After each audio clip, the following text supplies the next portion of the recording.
RK24 news मराठीमध्ये आपलं हार्दिक स्वागत। आपण पाहत आहात धाराशिव जिल्ह्यातील सर्वात विश्वासार्ह आणि लोकप्रिय news channel RK24 news Marathi.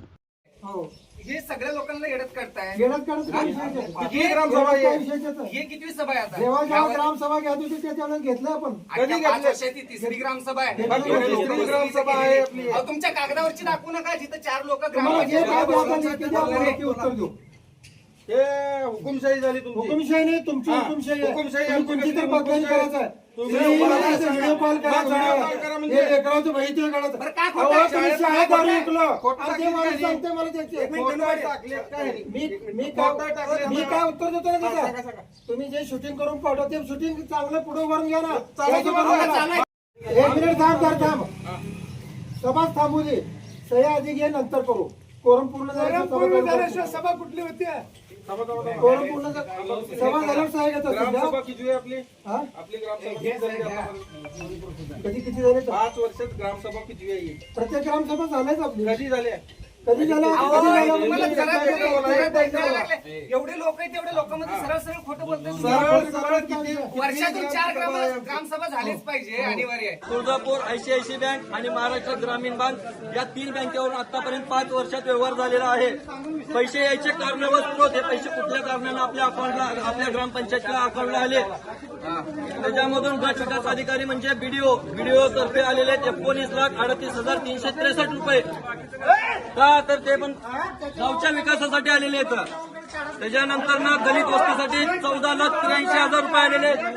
हे तुम्ही तुमचं चालू द्या।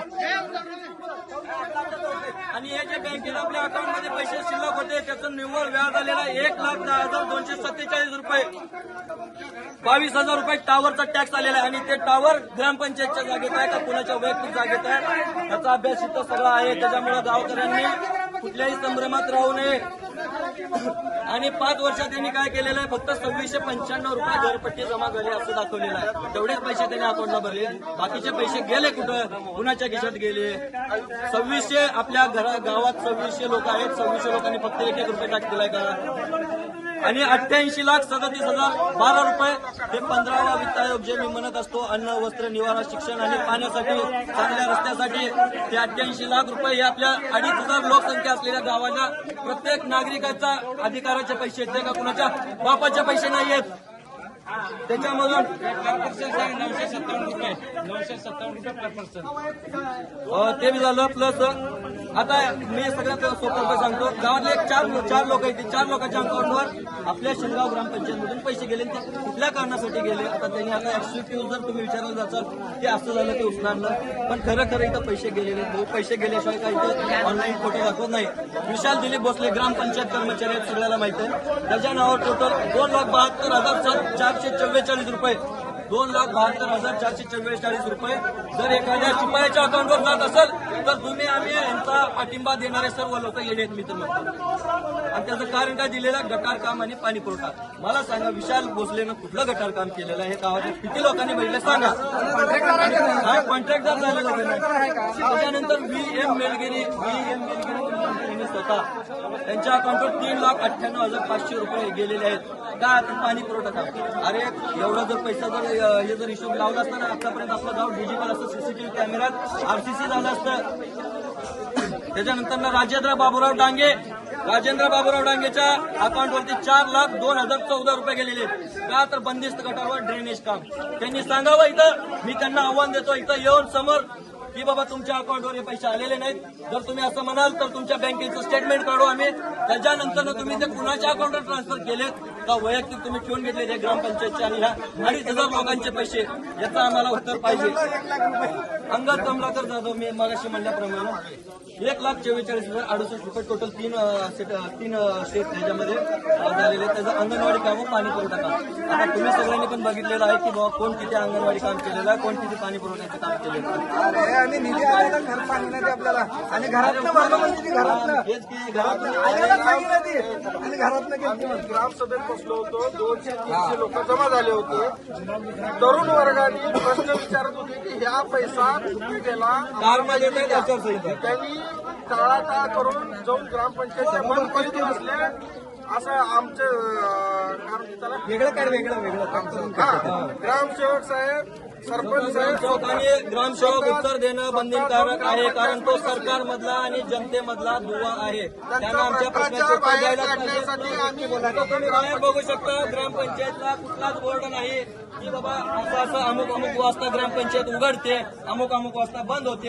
हा ग्रामसेवक आहे, याचा टायमिंग हा आहे कामाचा, कुठल्याच कामकाराची वेळ का, तर ते सगळं सांगितलं तर तुम्ही आम्ही लहान गोन सगळेजण साक्षर झाले. उद्याच्याला प्रश्न विचारते, प्रश्न विचारल्यानंतर ना मग उत्तर कुठून द्यायचे, हे 1,10,00,000 कसं हडप कसं करायचे, त्याच्यामुळे तुम्हाला साक्षर होऊ दिलं जाणार नाही. त्याच्यानंतर ना ग्रामपंचायत मधील आता ह्यांनी कोणती उत्तरं दिली नाही, तरी पण उत्तरं यांच्या आलेले आहेत. त्यांच्या अकाउंट स्टेटमेंटवरून यांनी 3 अकाउंटमधून कसं की कुठल्या कामासाठी पैसे उचलण्याचं कारण सुद्धा त्यांनी लिहिलेलं आहे. ट्रान्झॅक्शनच्या सगळं हे लिहिलेलं आहे. पहिलं एक गटार कामासाठी व ड्रेनेजसाठी शिंदगाव मधल्या गटार कामासाठी 14,27,533 रुपये एवढा एकूण निधी यांनी 5 वर्षात उचललेला आहे. आता 15 लाखात गावात 4 जरी गटारी झाल्या असल्या तरी मी धन्य मानतो, पण त्याच्यातला 1 सुद्धा रुपया यांनी खर्च केलेला आहे. सगळं वैयक्तिक यांच्यात जेवढेले आहेत आणि हे ज्यांनी ठराव मंजूर केलेले आहेत, हे जे त्याच्यामध्ये दोषी व्यक्ती आहेत यांना आम्ही 15व्या वित्त आयोग मंत्रालयाच्या वित्त विभागात जाऊन अर्ज देणार आहे.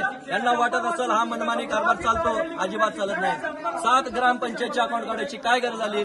एक अकाउंट काढायचं, त्याच्यावरून 1 वर्षभर व्यवहार करायचा, पुन्हा बंद करून टाकायचं. का अकाउंट बंद झालं, विषय संपला. असं करत करत त्यांनी 7 बँक अकाउंट केलेले. प्रत्येक वर्षात 20-25 लाख रुपये त्याच्यावर उलाढाल करायची. आपला भोंगळा कारभार आणि आपला चोरीचा कारभार न दाखवण्यासाठी परत ते अकाउंट साईडला काढायचं, परत दुसरं अकाउंट काढायचं. असे टोटल 7 अकाउंट यांनी तयार केलेले आहेत. जाऊ आपण परत महत्वाच्या मुद्द्यावर येऊ. आरो प्लांटसाठी 2,60,000 रुपये. कुठं आरो प्लांट आहे मला यांनी दाखवा. शिंदगाव ग्रामपंचायतला परत सर्व सदस्यांना आणि शाळेत जर त्यांनी म्हणत असतील तर त्यांना पण सगळ्याला आव्हान आहे, तुम्ही आरो प्लांट दाखवायचं आणि आरो प्लांटचे 2,60,000 रुपये. आणि हे सगळं कसं असतंय की बाबा समजा सरळ सोपा उपाय. आता समजा मी सरपंच, मी काय करणार, माझ्या कोणत्या तरी पाहुण्या रावल्याचं दुकान बघणार, त्याच्याकडे जाणार, भला माझा पाहुणा आहे, जाणार त्याच्याकडे, हे बाबा मला 2.5 लाख रुपयाचं बिल दे आणि तुला 10% ठेवून घे. समोरच्याला न काय करता 25,000 रुपये भेटत असतील तर तो दुकानदार बिल देईल का नाही? मग असे हे फेक बिल घ्यायचे, असं याला जोडायचं, पैसे उधळायचे, स्वतःच्या खिशात भरून घ्यायचे. रोडवरील सोलर लाईट, आपल्या शिंदगाव गावात रोडवर सोलर लाईट आहे. किती लोकांना माहित आहे? त्यांनी बघा काय यांनी कुठं रात्र्यानं जाऊन लावून आलेले, त्याचं कुणाला काय माहिती नाहीये.